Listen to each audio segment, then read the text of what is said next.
Hey guys, tonight we wander through blood-red sands, lost time, and divine fury. You're standing in the heart of ancient Thebes, just as the first rays of dawn filter through palm fronds and sandstone pillars. But the sky's not golden today. It's rust-colored, streaked with crimson clouds that look a bit too much like slashes across a parchment scroll. Even the air tastes of copper. A sleepy breeze nudges your linen tunic as market stalls slowly creak open. You hear the bleating of goats, the clatter of amphorae, the dry rasp of sweeping brooms. But underneath all that's something else, a murmuring, an unease. Someone mentions the goddess Hathor in passing, but the tone isn't reverent, it's nervous. You pause at a corner where three old men lean on staffs and trade wild rumors. One mutters about divine punishment. Another says the Nile changed color during the night. The third insists he saw a statue blink. You laugh softly because of course that sounds ridiculous,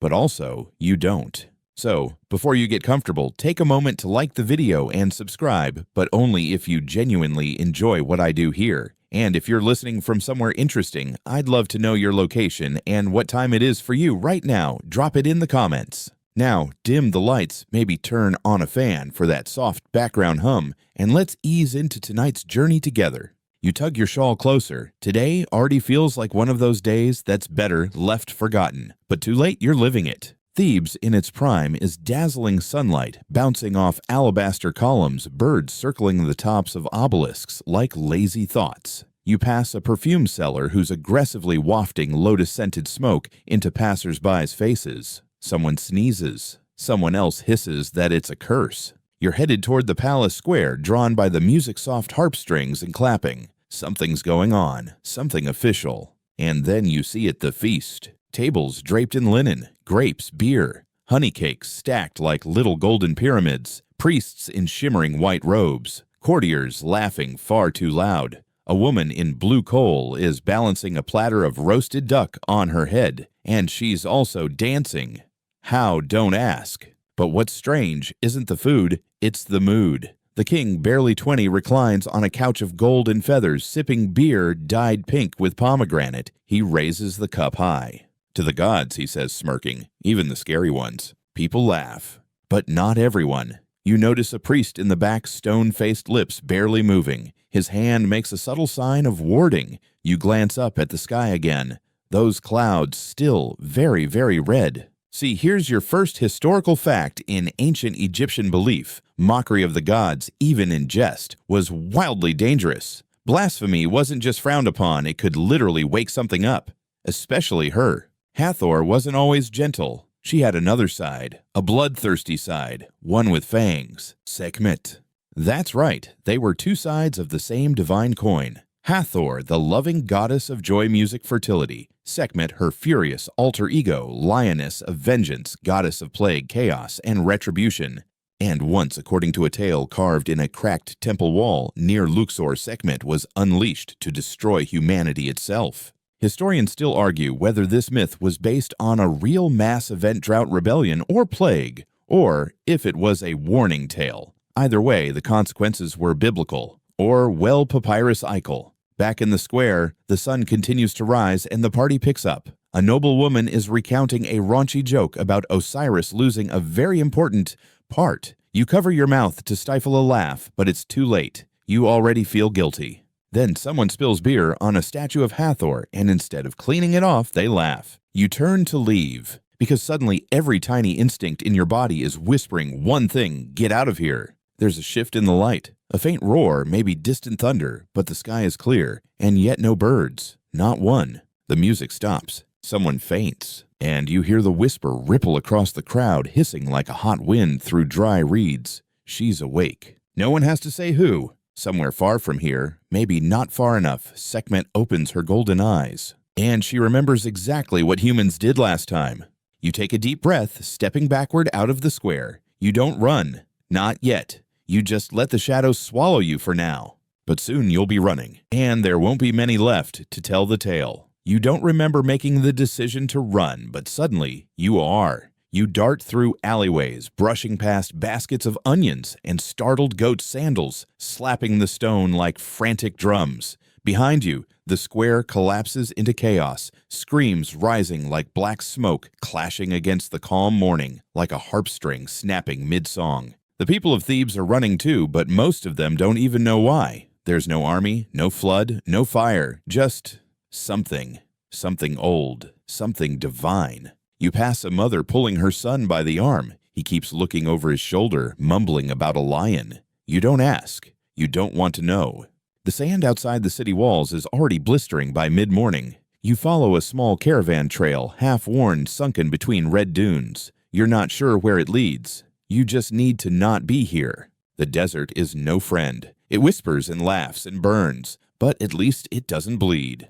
Not yet. A jackal trots across your path, not even a glance your way, as if it knows you're not long for this world. Let's back up a moment. Here's something you probably didn't learn in school. The story of Sekhmet's rage wasn't some bedtime warning. It was a core myth that reflected real terror. According to the destruction of mankind, myth humans grew arrogant and rebellious. Ra, the sun god, sent his daughter Hathor to punish them. But instead of gentle scolding, she transformed into Sekhmet, a lioness of absolute fury, and she enjoyed it. She didn't stop when the guilty were dead. She didn't stop when villages burned. She didn't stop when the Nile clogged with bodies. She wanted more. Blood was her nectar. You probably won't survive this. Unless, like the priests once did, you get clever. The wind shifts carrying the scent of iron. Behind you, smoke trails begin to rise. A red sun blinks down like a lidless eye. You don't look back, not even when you hear laughter that sounds like roaring and weeping combined. Then movement ahead. Two figures, travelers. One is limping. The other has blood on his hands, not his own. You slow slightly. They stare at you, not with fear, but something stranger. Pity. We were at the feast, one says, voice like gravel and regret. We cheered. We drank. And now he gestures to the dunes behind him. They're all meat. Charming. You nod, throat too dry to speak. One of them offers you a clay flask. The water is lukewarm, gritty, but it feels like life. You thank him. Heading to the old shrine, he asks. You nod again, unsure what he means, but he points west toward a faint silhouette rising from the sand, a half-buried column, the top of a ruined temple poking out like a drowning hand. You go. What else can you do? As you trudge, your mind fills with old lessons, bits of myth, broken prayers, phrases your grandmother whispered when the air felt wrong. Historians still argue whether Sekhmet's legend was an allegory for solar heatstroke, recurring famines, or political purges. Some even suggest that the tale encoded astronomical alignments, each return of her fury timed with a celestial event. Comets, eclipses, blood moons. But you're not a historian. You're just trying not to die in a story that's suddenly alive again. The sand grows redder the further you walk. At first you tell yourself it's iron oxide. Then you see a ribcage, not fossilized fresh, picked clean. Buzzing flies do lazy spirals above it like bored vultures. Still, think this is just a parable. Eventually, the temple rises around you, half swallowed by dunes. Its columns lean like weary giants. The entrance is blocked by a fallen slab, but many someones have carved a tunnel beneath it. You squeeze through. It smells of old stone and panic. Inside, the air is cool, stale, grateful. Your eyes adjust slowly. The murals glow in faint light, painted in reds and ochres. You recognize the scenes. Hathor nursing a child. Hathor dancing with a sistrum. Hathor crowned in papyrus and cow horns. But then her other face. Sekhmet eyes aflame, crushing skulls with one paw, a river of blood pouring from her mouth. You sit. You breathe. You try to forget the sound of screaming. And for a moment you rest. But then something scuttles in the dark. You turn your head sharply, just to scare a beetle. Maybe, maybe not. You close your eyes and press your back against the cool stone. You hear someone outside whispering, then footsteps moving away. Who else is hiding in here? A question for later. For now, you lie back and stare up at the ceiling, a mosaic of gold flakes shaped like stars. You trace the pattern with your eyes, letting your breathing slow, letting your heart stop trying to punch its way out of your chest. And as you drift almost into sleep, you whisper the name that no one should speak aloud. Just once. Sekhmet. The wall beside you shifts, just a ripple, a breath. And in that moment, you realize you're not alone in this temple. You never were. You don't scream. You don't move. You barely breathe. The sandstone wall that just exhaled beside you now feels alive. It's warm, just faintly, like the last breath of something enormous, sleeping too close. For a heartbeat, maybe two, you convince yourself it was your imagination. Maybe the heat's getting to you, or dehydration, or ancient mural-induced paranoia. Happens to the best of us. But then, you hear it again, another breath, not yours. And this time it comes with a faint rattle, like beads or bones. You roll silently onto your side and scan the shadows. Nothing at first, just more of the same mural's hieroglyphs, a broken altar wrapped in ivy and dust. Then you spot it. Two eyes, gold, wide, blinking slowly, not painted, watching you.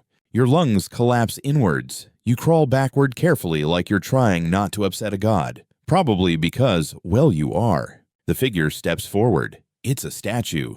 No, it was a statue. Now it moves joints cracking like dry papyrus. It wears the face of a lioness, the crown of sun, and a necklace of teeth. Sekhmet. Not an avatar, not a metaphor. The goddess herself, or what's left of her, animating through belief, fear, memory, whatever fuel the gods are running on these days. You drop to your knees because it feels right, because your body remembers the old customs, even if your brain is too stunned to offer commentary. But she doesn't strike. Not yet. Instead, she sniffs the air literally and lets out a sound like a lion's growl muffled through centuries of sleep. Then she says without speaking, "Not you, not yet." You pass out, honestly best case scenario. When you wake, you're outside the temple again. The sun has shifted. The sand burns. There are footsteps in the dust beside you, some barefoot, some pawed. Something dragged you out, saved you, or spared you. You're not sure which. The caravan trail you followed earlier is gone, now swallowed by shifting dunes. You blink in the hard light and see a mirage, or maybe not.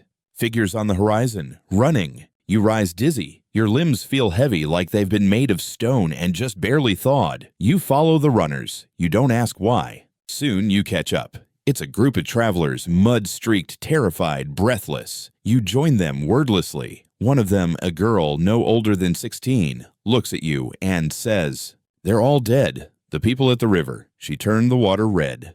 Classic Sekhmet move. Here's your historical tidbit for the hour. Ancient Egyptians sometimes described the Nile turning red, not just from mythic bloodshed, but from natural algae blooms, red tide events that coincided with disease outbreaks. But the myth chose blood, because blood gets your attention. And Sekhmet loved attention. You reach the river's edge not long after. The water is strange, oily, dark. Something dead bobs downstream.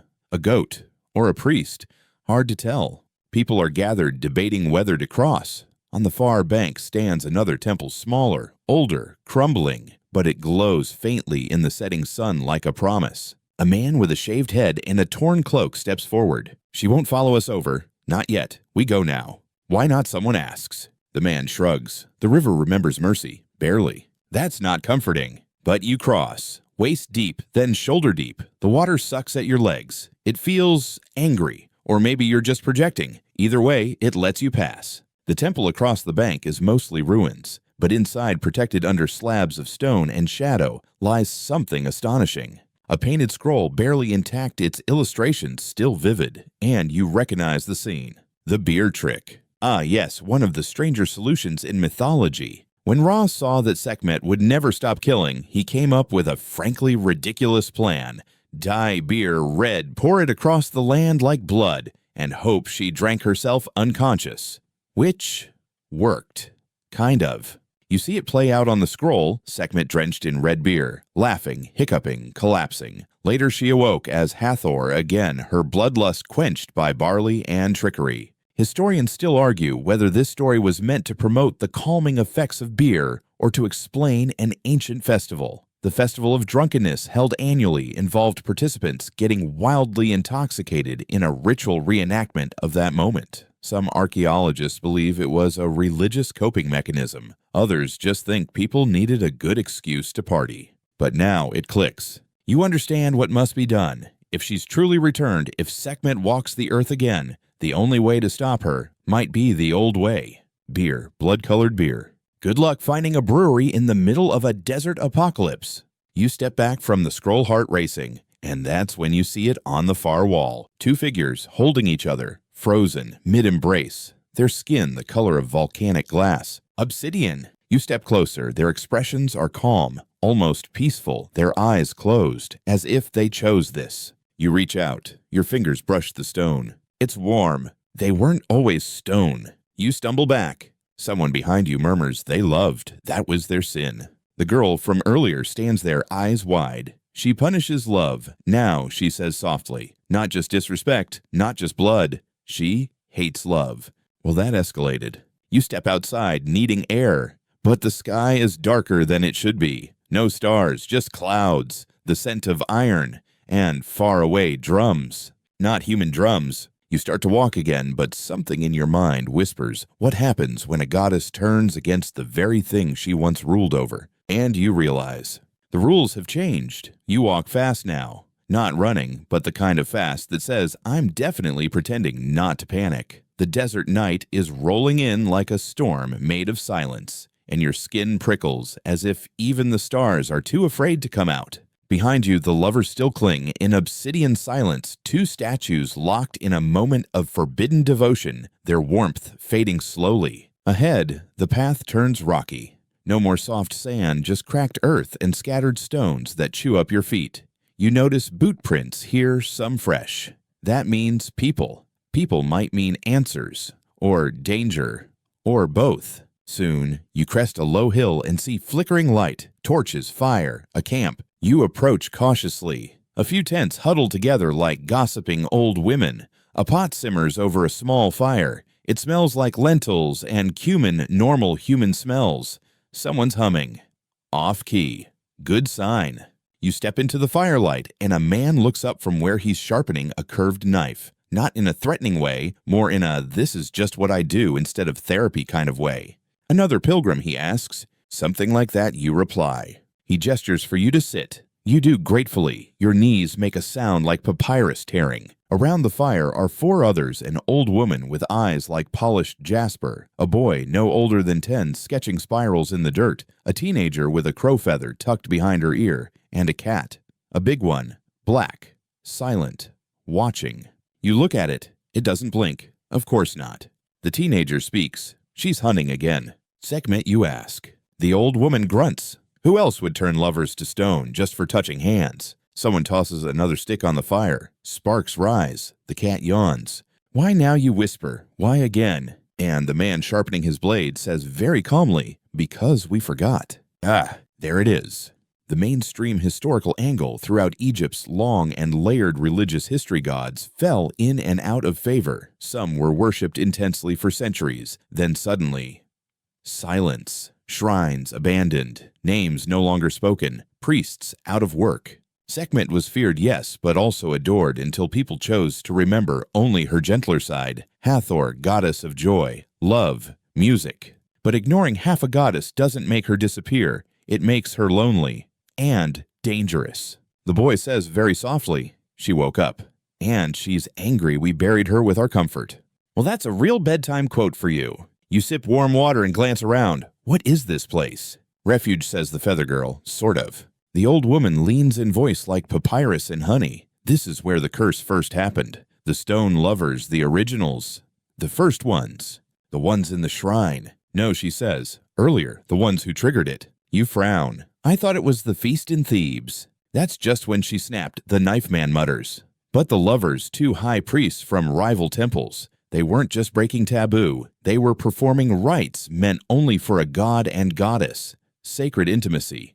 Human love trying to mimic divine unity. You raise an eyebrow. And that made her jealous. Or hurt, says the old woman. Historians still argue whether Sekhmet's fury stems from insult or grief. The fire pops loudly like a snarl. You sit with that for a while, the idea that a goddess could be wounded by love, not just mocked by mortals, but replaced, forgotten.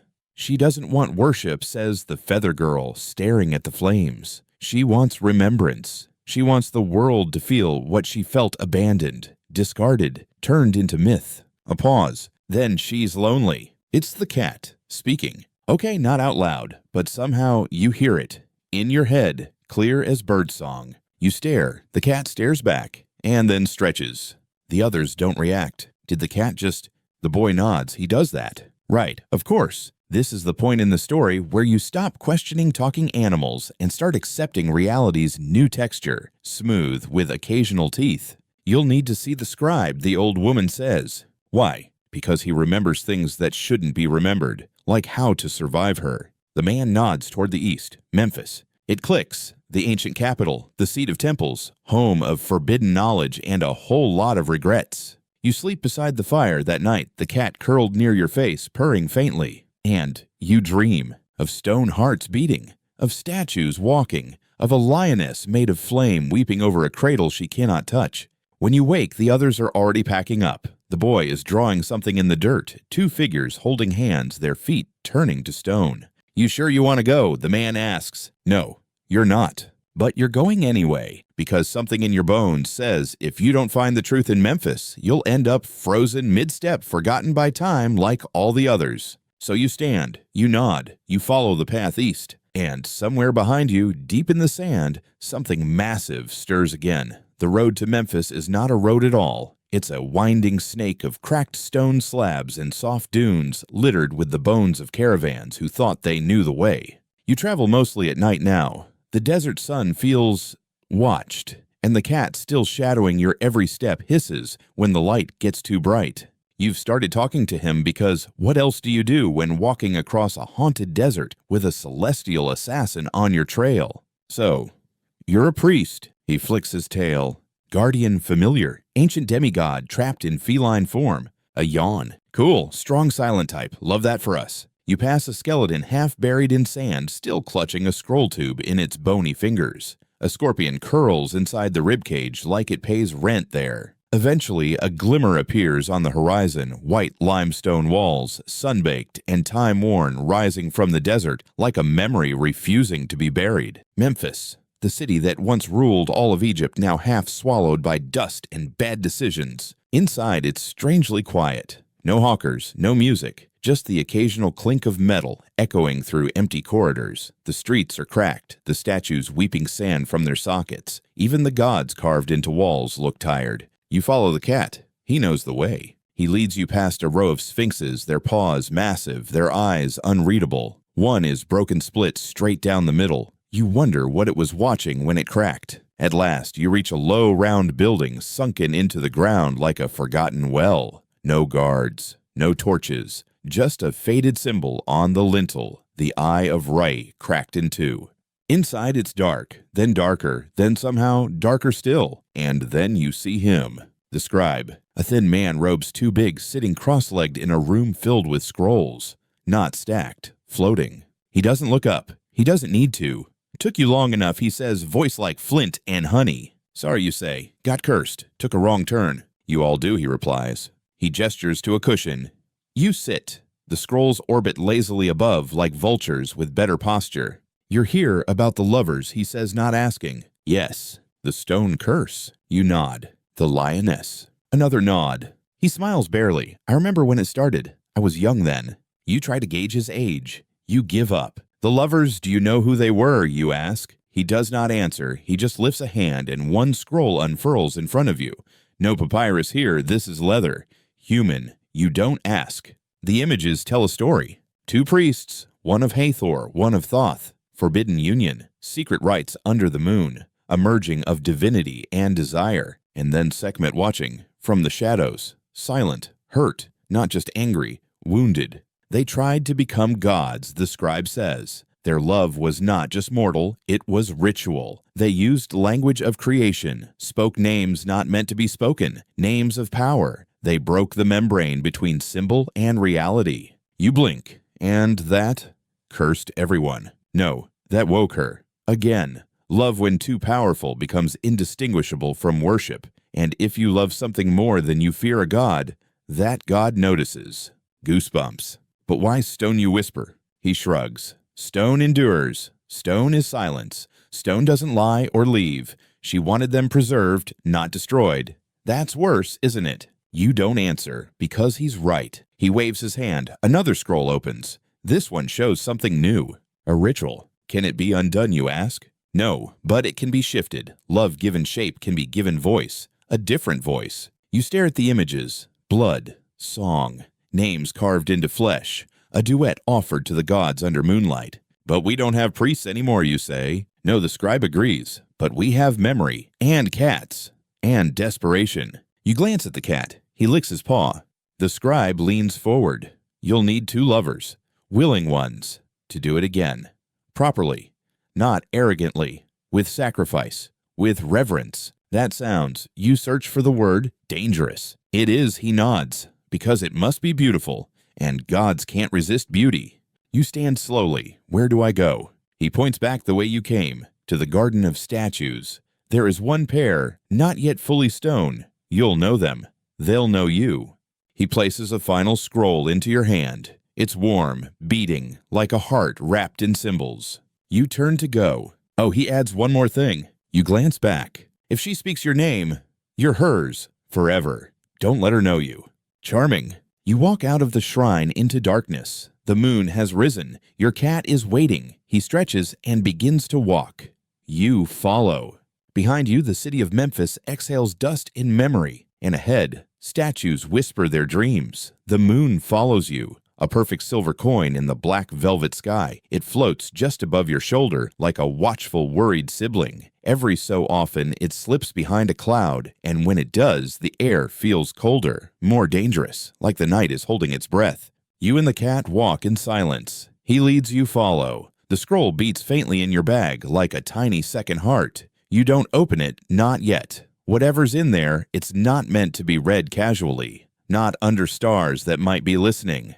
You're headed back toward the valley, the place of obsidian lovers, the cursed garden, the garden of statues. It's not on any map, of course. Places like that never are. You only find it by being afraid, by being desperate, or by being called. And tonight, you feel all 3. The air thickens as you approach, not with heat, but with pressure. Like walking into a temple mid-ritual or realizing someone you love is about to say something that changes everything. You descend into the valley carefully. Each step sounds too loud. Even your breath feels rude. The statues are waiting. You remember this place, even though it's your first time seeing it with eyes open. A dozen pairs of lovers frozen mid-embrace, mid-kiss, mid-flight. Their forms smooth and shining, yet etched with fine detail. Fingernails, eyelashes, wrinkles in clothing. Some are missing fingers. One has only half a face. They weren't all willing. You move through them like walking through a memory you shouldn't have. Each couple tells a different story. Some lean into each other with longing. Some look like they were trying to shield one another. One pair, most haunting, are reaching toward each other, hands inches apart, never touching. You nearly turn around, but then you see them. At the center of the garden, half buried in moonlight, lie 2 young lovers curled together beneath a gnarled fig tree. Their faces are calm, their fingers interlaced, but unlike the others, their transformation isn't complete. The stone hasn't reached their hearts yet. You kneel beside them. Their skin is warm, barely. You don't know their names. You don't need to. You already feel like you've known them your entire life. And then the cat speaks again. In your mind. No sound. Just presence. This is the choice point. You swallow choice. You wake them. Or you let them become legend. You want to scream, or cry, or run. But instead, you reach for the scroll. It pulses in your hand, unrolling without resistance. Symbols shimmer sliding across the parchment like tiny eels made of ink. The ritual isn't written in any language you know, but somehow you understand. You will need 3 things. A voice, to call the divine. A sacrifice, to satisfy the divine. A love, to remind the divine what they've forgotten. You sigh. Of course, it couldn't be simple. The cat circles the couple once, then sits, watching. You look up. The stars have rearranged. A lion-shaped constellation now looms directly above. Coincidence? Not in this story. You begin the chant. Slowly. Softly. The words feel strange on your tongue, like trying to hum underwater. Each syllable sends a ripple into the night. The statues around you seem to lean in. You raise your voice. The air trembles. The couple stirs, just slightly. Their breath returns first, ragged, hesitant. Then the girl opens her eyes. She doesn't scream. She just looks at you with tears already forming. Her partner stirs beside her, blinking like someone waking from centuries of sleep. Who, he whispers. No time you say gently, just hold each other. They do. Tight. The scroll flares, the wind howls, and somewhere not far enough away you hear her. Sekhmet. Her growl is like the earth cracking in pain. She is coming. The cat rises, arches its back, tail twitching. She's close, he says, and this time you hear it out loud. The couple watches you wide-eyed. The girl speaks first. What do we do? Love each other, you whisper, out loud, on purpose, without apology. They nod.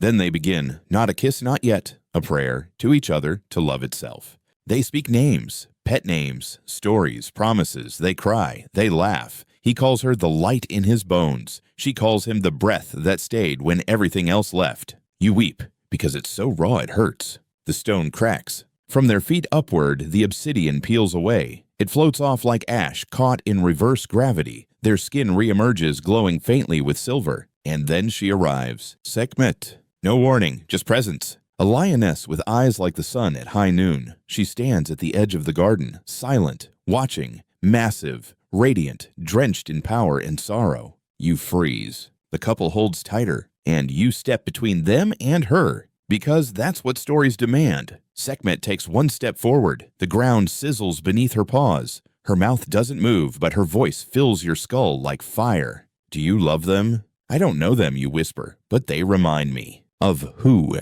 You hesitate. Then of what you were, before the rage. Silence. Then, and you think that will stop me. You shrug. No, but maybe it'll remind you. Behind you, the lovers glow brighter. Sekhmet steps forward again. Her breath is hot wind. Her fur flickers like flame. Then she leans down so close you can smell crushed jasmine and ancient blood. She inhales. You don't fear me, I do, you say, but I also remember you danced and laughed. And once, you were worshipped not for your wrath, but for your love. The lioness stares. Then for the first time she blinks and vanishes. No explosion, no roar, just absence. The air is still. The lovers collapse into each other sobbing. You sit beside the cat whose tail flicks once. That was risky, he says. Everything worth doing is, you reply. The garden of statues stands silent again. But now, two of them are missing. Dawn bleeds gently into the garden, seeping across the statues and painting them with gold.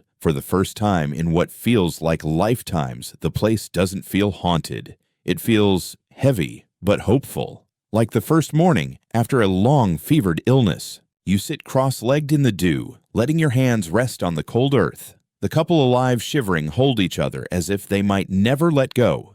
You don't interrupt. You just breathe, matching the rhythm of the slow, steady wind that slips through the fig tree's leaves. The cat rubs against your knee, purring a deep, steady rumble as if assuring you that you did all right, or maybe reminding you that breakfast is overdue, with cats who can say. You notice that around the edges of the garden, other statues seem slightly different. Not alive, but not as rigid. A few have cracks running through their obsidian limbs. One statue leans a little closer to her lover's shoulder as if she shifted in her stone sleep.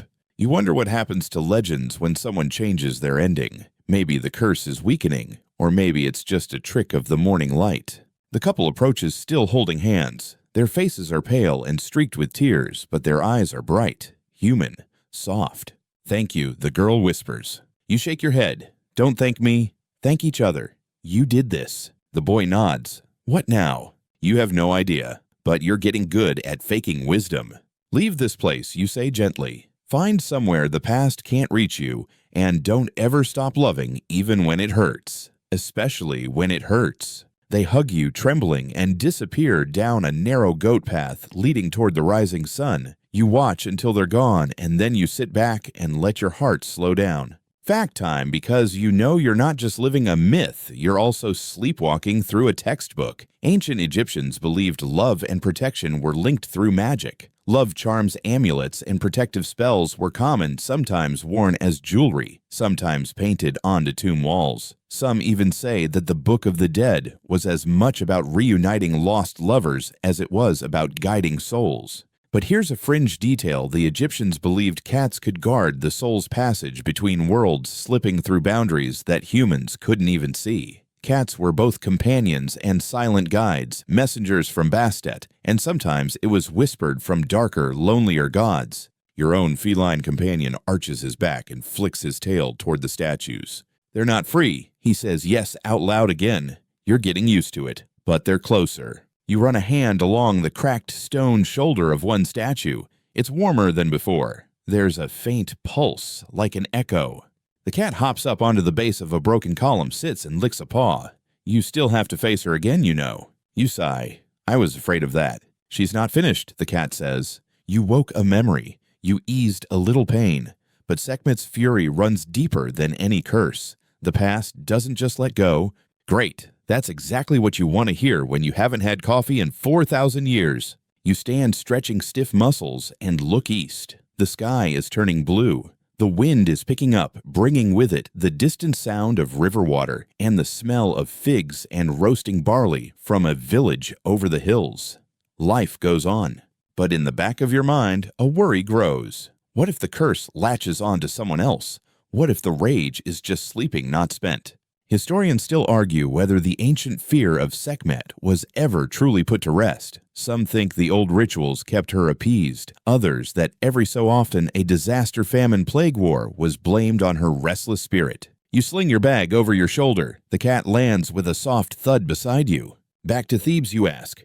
He nods. Full circle. That's how these stories work. As you leave the garden, the statues watch. You swear you see one blink. You walk toward the sunrise, not knowing what waits, but certain of one thing: you can't unlearn what you know. Once you've seen the cost of forgetting a god, of forgetting love, you can never look away again. And as you go, your shadow stretches long behind you, and the garden holds its breath. You and the cat travel west, shadows stretching thin behind you as the day grows hotter. With every step away from the garden, the air feels a little lighter until inevitably, the old heaviness returns, settling over your shoulders like a second sweat-soaked tunic. You're headed back to Thebes, the city where all this started, and you can't shake the sense of unfinished business. The cat walks at your side, silent now, except for the occasional flick of his tail. He leads you through dry riverbeds and across abandoned fields where the wheat is bent and broken, as if a storm passed through and decided to never leave. When you finally glimpse Thebes in the distance, it's less dazzling than before. The sunlight seems to cling to the buildings instead of illuminating them, and the famous white walls look almost pink in the afternoon haze, like the city itself is still blushing with shame.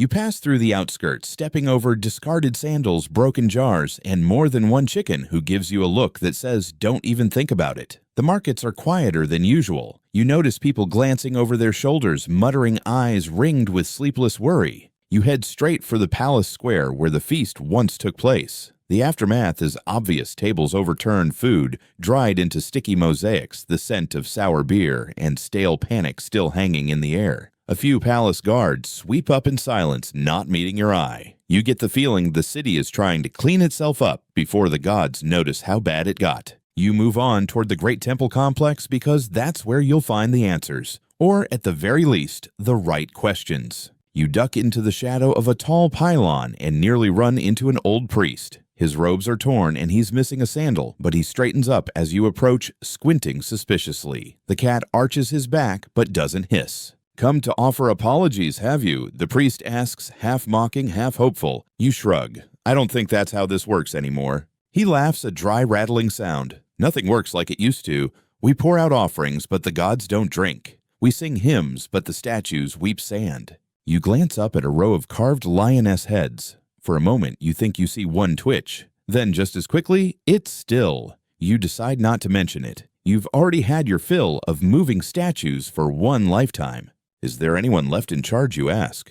The priest sighs. The king's locked himself in his quarters. The scribes argue about what went wrong. The people. He gestures at the empty street. They're either hiding or running. Nobody wants to be the next one turned to stone. He leans closer, but you've got something of the desert on you. And that cat. You've seen what's happening. Tell me the truth. Can we fix it? You look around at the faded murals, the piles of wilted lotus petals, the stone eyes watching from every corner. "I don't know if you can fix it," you say honestly. But you can try remembering. Not just the gentle stories, the hard ones too. The gods don't want perfection. They want to be seen for all their sides. He nods slow and sad. "We thought if we only told the happy tales, the pain would go away."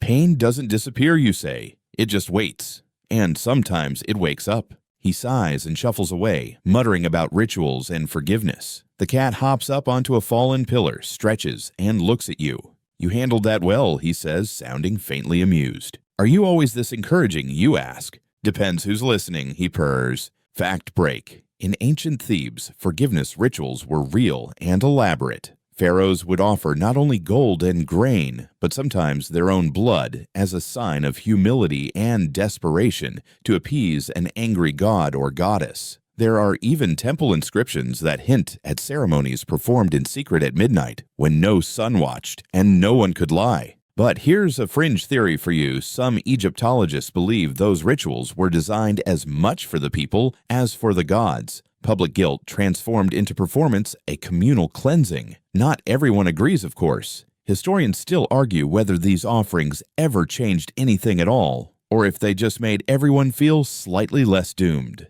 You watch as the priest gathers a group of children and begins teaching them an old song, one about Sekhmet sung, not in fear, but in hope. You find yourself humming along. The cat blinks slowly, a feline smile. Maybe, just maybe the city can heal. But there's still a question burning in you, a question only the statues or the goddess herself might answer. You head out past the silent palace and through alleys thick with incense and shadow, searching for the next piece of the riddle. The cat follows tail high as if he knows the answer already. And as you walk, the city of Thebes exhales, waiting, watching, wondering what the morning will bring. Night falls heavy and slow as you wander through Thebes, the city breathing with a tension as thick as the incense curling through its streets. Shadows stretch into corners and alleyways where secrets curl up to sleep beside stray dogs. You follow the cat who weaves confidently between pools of torchlight, always glancing back to make sure you're close. You're not sure what you're looking for. Answers closure a miracle, but you know you can't rest yet. There's still an ache beneath the city's skin, a weight pressing on every doorstep. And as the night deepens, Thebes feels less like a city and more like a single great heart beating anxiously in the dark.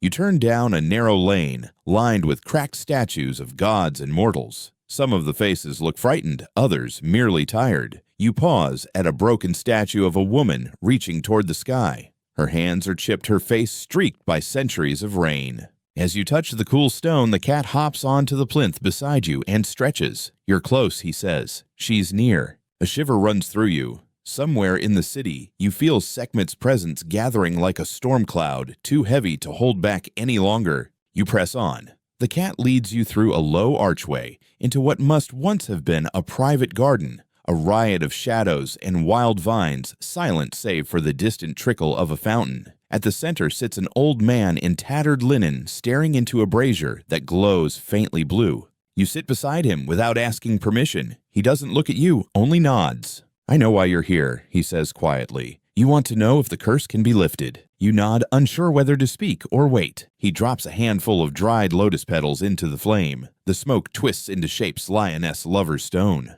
"The curse isn't just hers," he says. "It's all of ours. We feed it every time we forget, or turn love into a weapon, or bury the parts of ourselves that hurt." He glances sideways, eyes shining in the firelight. "She can't forgive us if we won't forgive ourselves." You listen, heart pounding softly as the garden seems to draw in closer around you. Mainstream fact for the insomniacs. The ancient Egyptians saw gardens as places of rebirth and healing. The best temples always had one, a sanctuary of palms, figs, and pools tucked behind massive walls. People believed the gods might walk there in the cool evening, blessing whoever crossed their path. Fringe tidbit. Some say those who entered the temple gardens at the wrong time could find themselves lost for years or changed into plants or statues, themselves only returning when the god in residence saw fit. Historians still argue whether these tales were cautionary metaphors or faint memories of real rituals, real disappearances. The old man stirs the coals again. "If you want her mercy, you must bring her something real, something that costs you." He stands, joints creaking. "Go to the garden of statues at midnight. Bring nothing but your name. Offer it honestly. She will know if you lie." You nod, not entirely sure what you're agreeing to. He smiles, a flicker of hope in the shadows. "If you survive, remember us. Tell the truth even when it's easier to turn away." He disappears into the darkness, leaving you and the cat by the glowing embers. The cat looks at you, tail twitching. ready for the next round.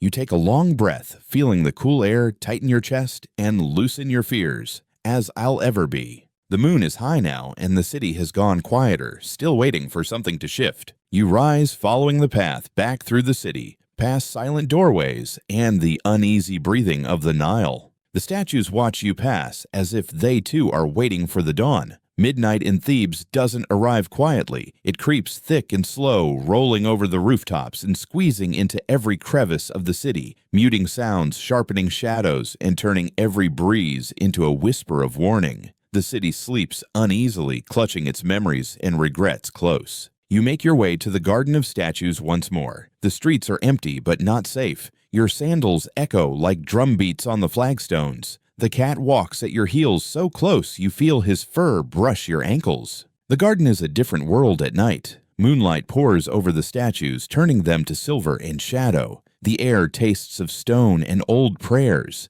The obsidian lovers stand exactly as you left them, except now they seem to lean together a little more, as if bracing for something. You step through the gate and feel the weight of expectation settle on your shoulders. For a moment, you wonder if all the stories, every curse, every transformation was simply about the fear of being seen as you truly are. The cat sits at the garden's edge, eyes glinting. "She's here," he whispers. You swallow hard, thumping in your throat. A gust of wind sweeps through the garden, scattering dust and petals. The torches along the wall flicker, and for a moment, every statue's eyes seem to open.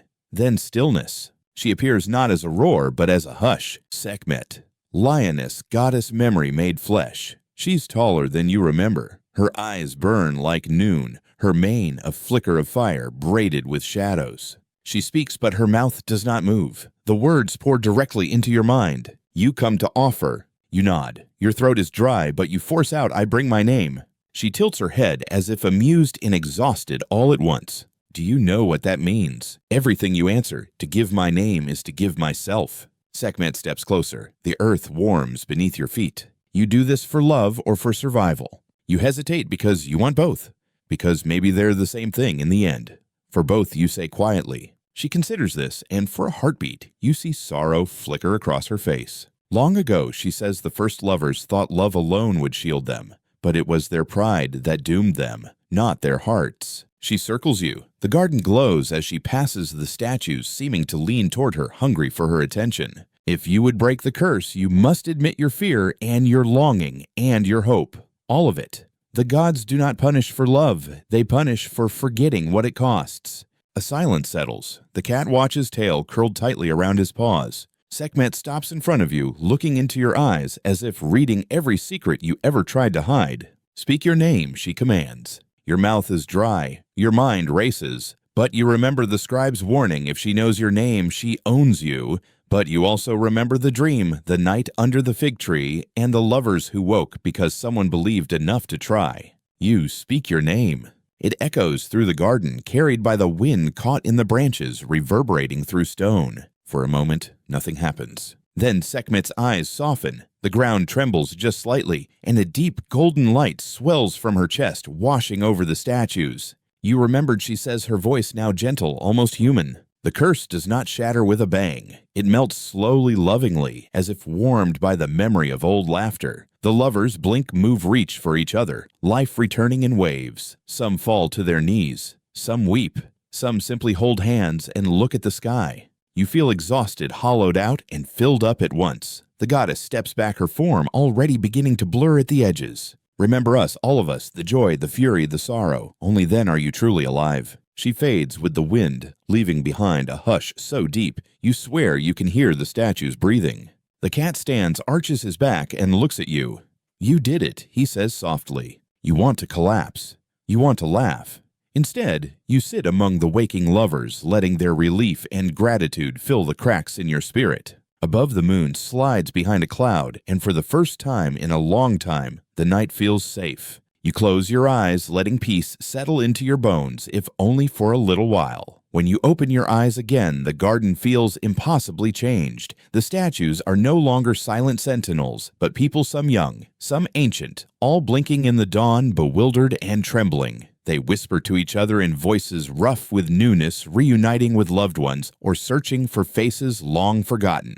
You sit in the cool grass heart, thudding as the world slowly stitches itself back together. The cat paces in a circle around you, tail high, like a watchman making sure no shadows linger. For the first time, you realize he's purring, not just a gentle hum, but a thunderous, triumphant song that ripples through the air. The newly awakened move slowly clutching each other, weeping or laughing or just sitting in stunned silence. One elderly man falls to his knees and kisses the earth, while a young couple cling to each other as if afraid they'll be pulled apart again. The obsidian sheen fades from their skin, replaced by the warmth and color of life. You watch a little apart, grateful, and also strangely sad. After all, every ending is a little like a loss, but this ending, if you can call it that, feels like a sunrise after too many endless nights. One of the freed lovers approaches you, a woman with tangled hair and eyes as clear as water. She hesitates, then offers you a shy smile. "Thank you," she whispers. "I remembered my name because you remembered yours." You nod, not trusting your voice. She returns to her companion, and you watch as the two melt back into the tapestry of the living. Now the air is filled with questions. Where are we? How long has it been? Who else is missing? But the answers will take time. You have none to give. Instead, you stand brushing off the dust and look to the edge of the garden where Sekhmet appeared. The grass is scorched there, but new shoots already poke through the blackened earth. You take it as a sign. Fact-check time. Archaeologists have uncovered ancient Egyptian rituals of renewal festivals, where participants reenacted old myths to keep chaos at bay, believing the world needed regular reawakening. These were not just symbolic. Entire villages would go silent for a day, then erupt in song, dance, and offerings to the gods. It was their way of telling the universe, "We remember. We will not let you fade." Here's a quirky tidbit. Some priests believed that the statues themselves contained seeds of life, so when they poured offerings over them, it was like watering a dormant tree, coaxing the spirit within to awaken and walk the earth again, if only for a night. Historians still argue whether the Egyptians truly believed their gods lived inside the statues, or whether it was simply a way to make the sacred feel close, tangible, and on nights like this, real. You step out of the garden shoes damp with dew and find the city quietly waiting. It's as if Thebes itself is holding its breath, listening for what comes next. The cat walks beside you, his purr gradually quieting. "You're not finished, you know," he says, a note of warning curled around his words. You sigh. "I figured. Every story wants to be retold, even curses." His yellow eyes flicker with ancient wisdom and maybe a hint of pride. You glance over your shoulder. The garden of statues is emptying, but the sense of hope remains. Maybe that's what matters. Maybe it's the only thing that ever did. You and the cat slip back into the waking city, leaving behind stone and sorrow for the promise of something new. The city is waking up slowly, carefully, like someone recovering from a fever dream. You walk the early streets of Thebes, the cat never straying far from your side. Shopkeepers sweep out their doorways, squinting at you as if half recognizing a figure from their own dreams. Children peek around corners, chasing one another with reed toys and stopping to stare at your strange, dust-covered little procession. You feel different, changed, lighter and heavier all at once. You realize you're smiling, and for the first time in days, maybe lifetimes, you let yourself hope. You pass a baker rolling dough into knots, a tired old woman stringing blue beads, a young scribe hunched over his wax tablet, scratching out a new record of the day. You want to tell them everything about the curse, the goddess, the garden, the lovers set free. But you know they wouldn't believe you. Not all of it. Maybe not even a fraction. Instead, you give them a nod, a kind word, and sometimes a gentle joke. "Watch out for lionesses in the shadows," you say to the bead stringer. She cackles, missing no beats in her work. "Always do, darling." You follow the scent of bread to the palace precinct, where the day's rituals are about to begin. It's quieter here now, reverent, a little raw. You join a small crowd gathered before the main temple. The priests are subdued, their prayers less rote, more pleading. They offer loaves, honey, and incense, their hands shaking a little. It's hard to pretend the old rituals are just pageantry now. The gods have been reminded they can wake up.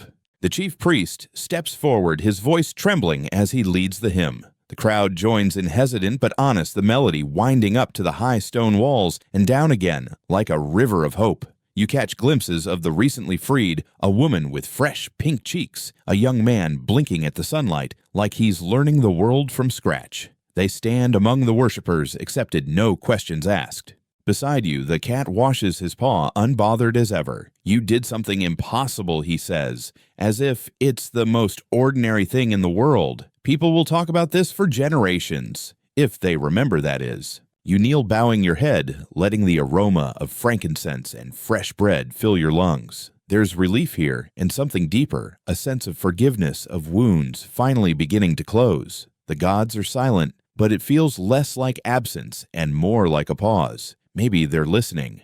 Here's your mainstream history fix. Ancient Egyptian society ran on ritual and memory. Festivals, sacrifices, and recitations kept the universe in balance, or so everyone hoped. Even small lapses were considered risky. It's why priests worked in shifts, ensuring someone was always tending the flame, pouring the beer, or singing the sun up over the Nile. But here's a quirky nugget. One fringe tradition claimed cats could walk between the mortal and divine realms, carrying messages or even complaints back and forth. A well-timed meow might save a soul or two if you believe the old stories. Historians still argue whether cats were revered mostly as pest controller symbols of Bastet, or tiny smug diplomats mediating between worlds. Either way, there's something about the way your companion flicks his tail that makes you wonder. The crowd disperses as the sun climbs higher. Thebes shuffles into its new day, changed and yet unchanged, carrying on with the small, sturdy tasks that make a city endure. You head away from the temple, the cat padding after you, and feel finally at home in your own skin.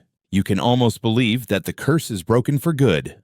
Almost. You wander through the midday market awash in noise and color, as if Thebes itself is eager to prove it can still be joyful. The shouts of merchants blend with the laughter of children, the smell of roasting onions, coriander, and the tang of river fish. Sunlight glints off brass bowls and blue faience beads dancing on the faces of people who seem, for today, unburdened. But beneath that surface, there's still a tension, like a harp string plucked and left to hum. You sense it in the way elders clutch amulets as you pass, and in the way temple guards linger by the statues with sideways glances. The old stories linger in every corner. The cat hops up on a low wall tail swaying and eyes you with that inscrutable feline calm. You feel it too, don't you? He asks almost lazily. You nod. It's not finished. It's never really finished. He stretches paws splayed wide. Memory is stubborn. The city may breathe easy, but the ground remembers.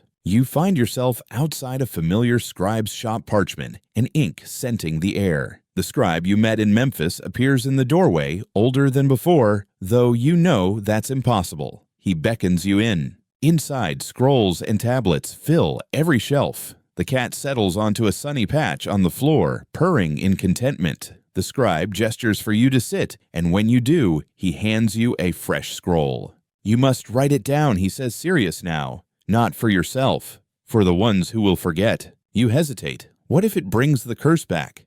The scribe shrugs. Stories are curses. Stories are cures. It's the telling that makes the difference. Be honest. Remember everything, especially the parts that hurt. You unroll the scroll. The reed pen feels heavy in your hand. You begin. This is the tale of Hathor's fury and the lovers turned to stone. The words come slowly at first, then faster, spilling out in spirals like the Nile at flood. You write of the feast, the blood-red sky, the lioness waking with a thirst, of fleeing through sand and river, of ruined temples and obsidian hearts, of the scribe and the cat, of rituals and the ache of love. Every word is a prayer, a little bit of you offered up to the gods and to memory itself. The cat watches you, right eyes, half-closed tail curled around his body. You're doing more than breaking a curse, he says softly. You're making sure the right story survives. Fact time, Egyptian scribes were among the most respected and often feared people in society. They could shape history just by what they chose to record or erase. Some tombs contain stories carved so deeply that even 3,000 years of wind and sand couldn't wear them away. Quirky tidbit. Some scribes believed their pens contained magic. Writing a name was a powerful act, binding the living to the world, or sometimes setting them free. Historians still argue whether the ancient tales we read today are as true as they were then, or if each retelling, each scribe's careful edits have changed them forever. You look down at your own writing the words, not just telling what happened, but how it felt, how you felt. That's the real magic, letting memory breathe instead of letting it harden into stone. The scribe nods. Good. Now leave it here. Let it rest.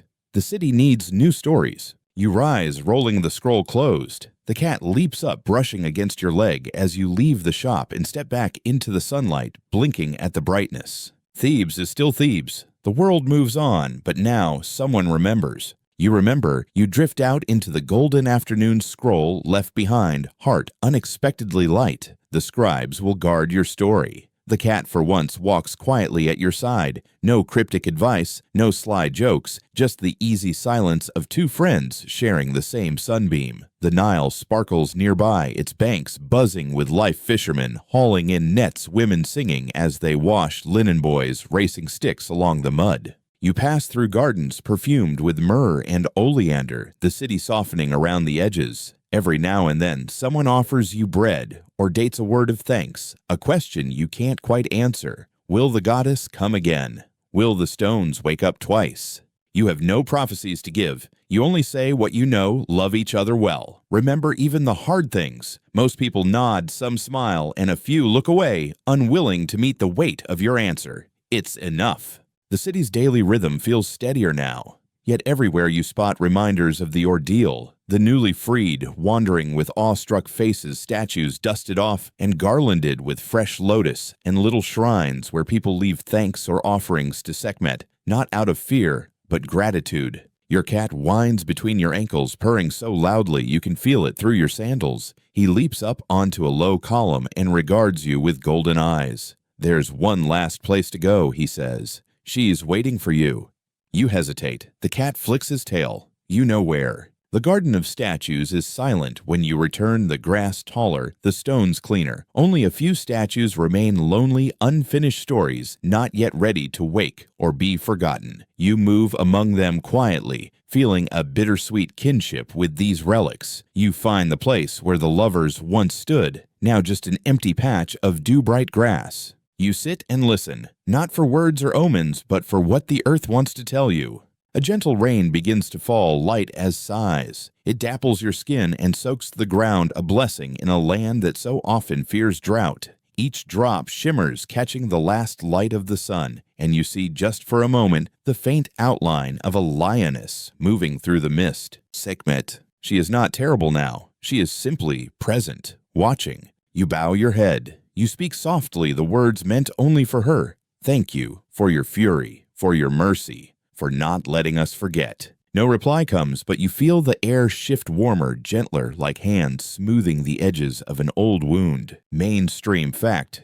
The Egyptians sometimes welcomed the annual tears of Hathor, the early summer rains that signaled the flooding of the Nile and a new chance for the land to live again. Some festivals even claim the goddess herself returned to earth in the rain, walking among the people, blessing them in secret. Curious tidbit. Some villagers, when caught in a rare rainstorm, would run outside and laugh, dancing barefooted, believing each drop might be a piece of a goddess's heart. A superstition, maybe, or maybe a way to remember to be grateful for whatever falls from the sky, even if it starts with thunder. Historians still argue whether these rain rituals were heartfelt worship or just a good excuse to get muddy and make mischief in the streets. Either way, no one denies the relief and hope a single rain can bring. As the rain passes, you sit in the garden, washed clean, and watch the last droplets slip from the statues' faces. The city waits, and so do you, wrapped in memory, in forgiveness, and in the hush after the storm.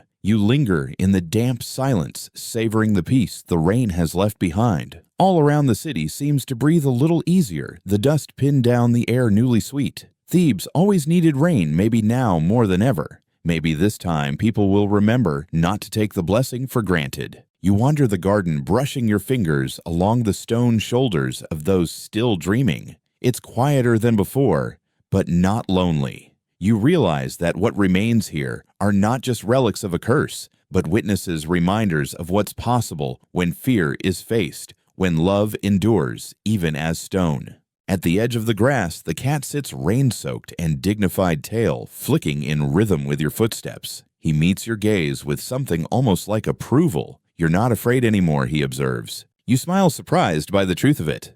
"No, not really." He hops into your lap purring, and you pet his slick fur, marveling at the ordinariness of the moment after so much strangeness. "What happens now?" you ask. The cat closes his eyes. You let life return, let stories soften, let the angry gods become memory again, until someone needs to remember. His words settle over you like a gentle dusting of sand, inevitable, comforting. You look at the garden, at the figures half lost to time, and promise them silently that you will remember, that you'll tell the story, even the hard parts, so forgetting never wins for long. Your mind drifts back to the tales the old priest and the scribe shared. You recall how Egyptians believed names held power, how to lose your name was to lose your soul, but to speak it was to invite protection, luck, and even a kind of afterlife. Mainstream history. The ritual of renaming statues or reciting names at dawn was believed to wake the spirit within, to keep gods and mortals alike from drifting away into oblivion. This is why even now scholars debate which names on ancient stones are the original ones and which are corrections, a patchwork of memory and hope. Fringe tidbit. There were even whispers that a name spoken at the wrong time could draw down a curse or summon help from beyond the veil. Some families guarded their true names as secrets, using only nicknames in daily life, a way to hide from spirits or from gods who listened too closely. Historians still argue whether these practices kept anyone safe, or if safety is only ever borrowed, never owned. You sit with the cat as the sun breaks through clouds, the light scattering diamonds over the wet grass. The last traces of Sekhmet's presence seem to melt into the warmth, the garden no longer haunted, just waiting. A gentle breeze rustles the leaves, and you feel for the first time that you are allowed to rest, not because the world is fixed, but because you've done what was needed. The cycle of anger and forgiveness, memory and love will spin again, and that's okay. You stand the cat hopping down beside you. Together you make your way back toward the city, both of you lighter than you've been in ages. As you walk, you realize you're humming, a song you don't remember learning. Maybe it's just the sound of a heart unburdened. The city welcomes you back with open arms. People bustle through the streets, carrying baskets of fruit and jars of water, weaving old routines into new patterns. There's a quiet joy, humming beneath everything, a sense of relief, of survival, of gratefulness that seeps into every smile and handshake. You pause by a fountain where a group of children are splashing their hands, giggling as water leaps and arcs under the morning sun. Their laughter is infectious. You catch yourself grinning, feeling for the first time a sense of belonging, of homecoming. The curse has loosened its grip and life is reclaiming its space drop by drop. You make your way to the river's edge where fishermen haul in their nets, and the market is alive with calls for fresh fish and ripe figs. The Nile glitters with possibility, the same river that once ran red, now calm and deep, holding the city's secrets and sorrows, as it always has.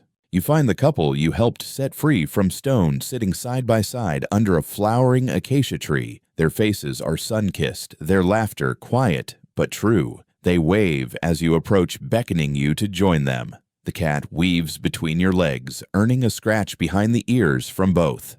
"Do you feel it?" the girl asks, her gaze soft and knowing. "Something's changed." You nod. The city is waking up, so are the stories. The young man leans back, closing his eyes. We remember what it felt like to lose everything, but we also remember being found. You share a moment of comfortable silence, broken only by the wind in the leaves and the distant song of temple bells. You wonder if Sekhmet is watching, or if she has retreated back to the places where God's dreams satisfied, for now that her fury has been heard and answered. Mainstream fact: the Egyptians revered the Nile, not just as a river, but as a living spirit, a boundary between chaos and order, the thread that bound their world together. Its flooding brought both danger and life, just as memory and forgetting brought both curse and healing. Curious tidbit: some ancient folk believed that the river could erase curses. If you tossed something precious, a ring, a lock of hair, a name written on papyrus, into its current, your sorrow would drift away, carried to the sea where no god could follow. Historians still argue whether rituals at the river's edge were private acts of hope, or if they truly changed a person's fate. Maybe both. Maybe that's the point. You sit beneath the tree watching sunlight shimmer on the water and realize how much you've learned from all the fragments of myth and memory. That love endures. That names matter. That forgiveness isn't a single act, but a thread that must be woven day after day. The cat stretches in the grass and purrs his eyes, closing in lazy contentment. The couple beside you laughs softly, and for a while the only story that matters is the one you're living right now. In that quiet, ordinary miracle, you feel something inside you finally let go. You wander the city as afternoon edges toward evening, letting the rhythm of Thebes carry you along. The heat fades, replaced by a soft golden glow. The world feels fuller somehow, the streets no longer haunted but vibrant, as if the city itself is breathing a sigh of relief. You find yourself drawn to the edge of town toward the old necropolis, where the tombs of kings and commoners alike rest under shifting dunes. It's quieter here, the air heavy with incense and the distant drone of chanting priests. You pause at a small shrine to Hathor festooned with garlands and clay figurines. Someone has left a bowl of beer as an offering, frothy sweet and tinted red with pomegranate juice. The cat jumps onto the altar and sniffs the bowl, giving you a look that says, "See, they remember the story now." You smile, realizing that a little myth woven into ritual can heal more than just wounds. It can reshape the way a whole city remembers itself.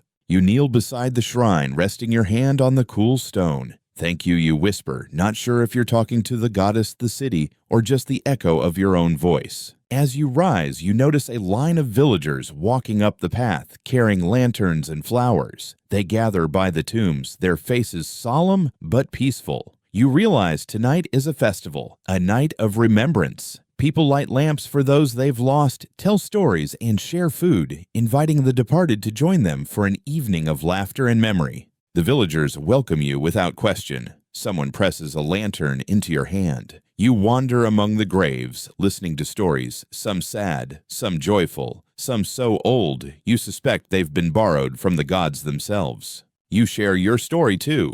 At first, just with the couple you saved, then with others young and old who gather to listen. You tell of Sekhmet's rage, of the lovers turned to stone, of the cat who spoke wisdom, and the ritual that broke the curse. You speak softly, letting each word settle like dew on ancient stone. Fact: these Egyptian festivals of remembrance, like the Feast of the Beautiful Valley, weren't just about mourning, but about keeping memory alive. People believed the spirits of the dead returned to visit, drawn by stories and music, and the glow of 100 lamps. Quirky tidbit: some families set a place at the feast for ancestors, leaving out bread or beer, and listened for advice in the flicker of the lantern flames. It was said that if a lamp burned bright and steady, the ancestor was pleased and close by. Historians still argue whether these festivals were rooted in superstition tradition or a deep need for connection. But for the people gathered here tonight, it's all those things at once, a promise that the past is never truly gone as long as someone remembers. You stand under the stars, your lantern shining the cat at your feet, and laughter ringing through the necropolis. For the first time, you understand stories don't just hold curses.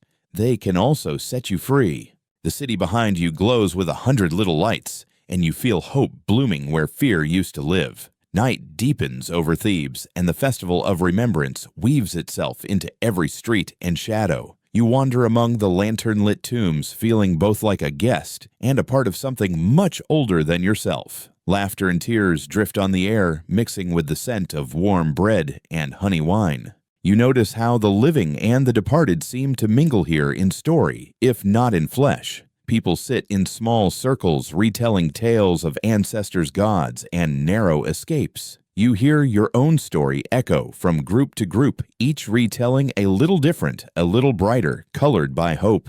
You find yourself beside a group of children, their faces aglow with lamplight. The cat curls up in the center, purring as one girl strokes his fur and another tucks a flower behind his ear. The children beg for the story again, and you oblige, this time making Sekhmet's arrival more dramatic, the garden more enchanted, the curse a little scarier. You see them shiver and then giggle, delighting in the safe terror of a story that now has a happy ending. A mother sitting nearby smiles at you. "We forget how much stories keep us safe," she says. as long as we tell them we remember what matters. You nod watching as the lanterns bob through the necropolis, each flame a memory that refuses to be snuffed out. Fact break. Ancient Egyptians believed that to speak the name of the dead was to keep them alive, if only for a moment. Even in daily life, the act of remembering through songs, games, or stories was considered a sacred duty. The past was never far away. It just waited for its next invitation. A fringe detail. Some believed that on certain festival nights, the border between the worlds thinned so much that cats ever mysterious could slip between them unnoticed, carrying messages or even the souls of the newly dead. Your companion seems perfectly at ease with this idea, napping contentedly amid both children and spirits. Historians still argue whether these beliefs offered real comfort or simply made the darkness less frightening. But looking around at the peaceful lamplit faces, you suspect comfort is the truest kind of magic. As the evening winds down, the villagers gather for one final act. Each person lights a small lamp, whispers a wish or a memory, and sets it floating down a narrow canal toward the Nile. You join them, the cat watching with sleepy approval. You close your eyes, think of all you've learned of fury and forgiveness of curses, and their breaking of the cost of forgetting, and the hope in remembering, and you whisper your wish, may we never take love or memory for granted. Your lamp joins the others, flickering as it floats away. The water glimmers, dotted with 100 tiny stars carrying hopes and memories into the great river's embrace. You stand in silence, surrounded by friends and strangers alike, and feel a sense of peace so deep it echoes in your bones. The festival ends, but the story endures alive, awake, and waiting for whoever needs it next. You walk the darkened city, with the cat padding beside you, the sounds of celebration gently fading behind you as Thebes settles into a rare, peaceful night. The streets are quiet, washed in the soft glow of scattered lanterns and the low song of the Nile as it moves through the heart of the land. You make your way back through familiar paths. The bustling market now hushed, the temple doors closed, incense lingering faintly in the cool air. The city feels different, not just quieter, but transformed, as if a great tension has finally eased. The curse is broken, but more than that, a lesson has settled in memory is sacred, and love, however fragile, shapes the world more deeply than fear ever could. The cat stops outside the old garden, now glistening from the earlier rain. He looks up at you, his eyes luminous in the darkness. One last thing, he says, almost a purr, almost a whisper.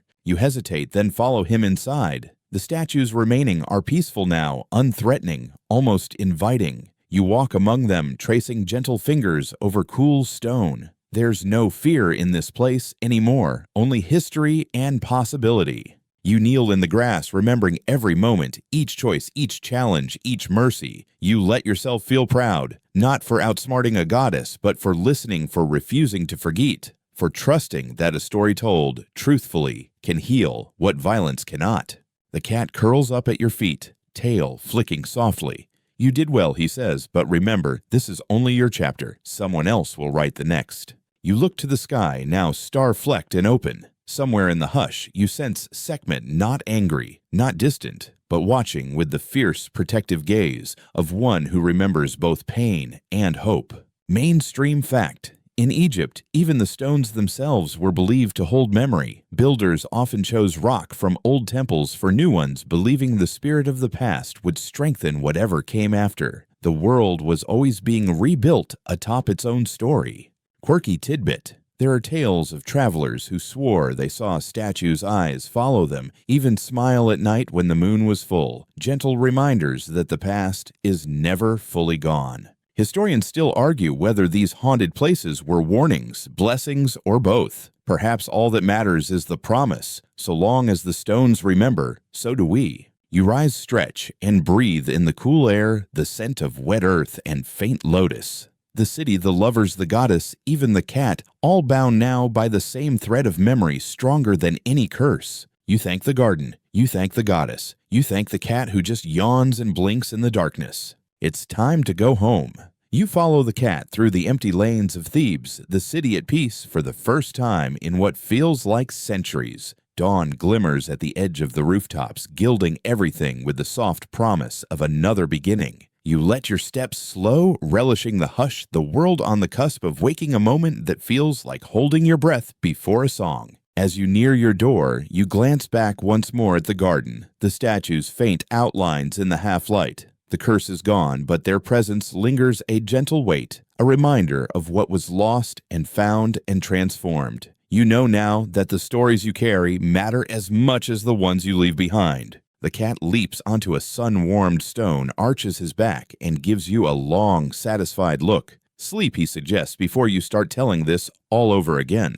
You smile, settling down in your modest room. For the first time, your dreams are empty of fear and running and stone-filled instead, with faces laughing around lantern light, the brush of rain on your skin, the simple, silent trust of a friend curled close. Outside, the city awakens gently. A baker stirs coals for the morning bread. The Nile sparkles, a pair of freed lovers stroll the avenue hand in hand. The world, so recently broken, is stitching itself back together in 100 small ways. Mainstream fact: in Egyptian tradition, sleep was a borderland, a place for healing visions and the gentle wandering of the spirit. The gods might visit you there, or you might simply rest your heart lighter for having faced what was hidden. Odd tidbit: some families kept a small stone under their pillow, a memory stone smoothed by thumb and worry, said to help dreams stay sweet and old, hurts fade by morning. Historians still debate whether such small rituals truly keep nightmares away.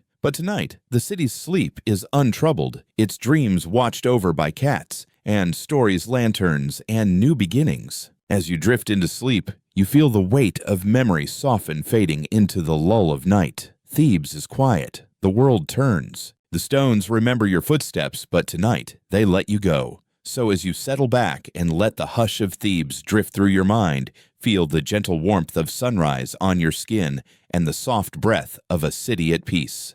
The gods are quiet now, their fury soothed, their stories remembered and set free into the cool morning air. The curse has faded, not vanished, but softened, woven into the songs of the river and the laughter in the streets. You are safe here, safe in this world of memory and forgiveness, where even the hardest stories find their rest. Let your heart beat slow. Let your worries melt away. With each breath, imagine the city settling around you, the lanterns flickering out one by one as night gives way to dawn. There's nothing more you need to do. The garden is still. The goddess is calm. The cat somewhere nearby purrs softly, keeping watch over your dreams. So let the world grow soft and quiet. Let your eyes grow heavy. You have walked through fury and stone and come out the other side, carrying only what matters: love, memory, and the simple courage to remember. Sleep now, gentle traveler. The story will be here when you wake.